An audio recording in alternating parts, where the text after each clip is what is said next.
स्नानं समर्पयामि दधिस्नानान्ते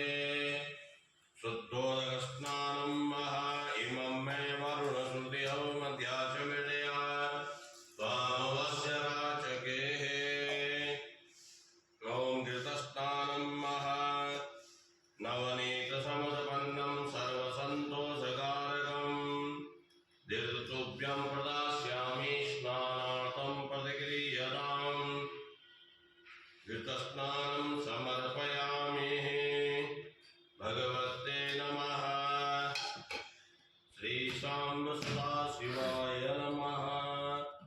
श्री गंगेश्वर महादेवाय नमो नमः घृतस्नानान्ते शुद्धोदकस्नानं महा इमं मे वरुणश्रुतियो मध्याचमिडया त्वामवस्य राचकेः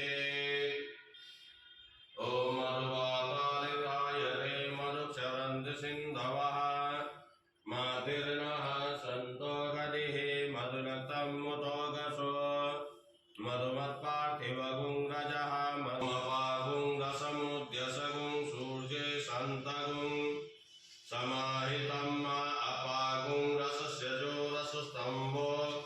ग्रहाणमुतमुपयामि गृहीतोऽसीन्द्राय त्वां जुष्टम् ग्रहाण मे गतेजो निरिन्द्राय त्वां जुष्टतमं महा इक्षुसार समुद्भूता शर्करा पुष्टिकारिका मलापाहारिका दिव्या स्नानार्थं प्रतिक्रियताम् शर्करा स्नान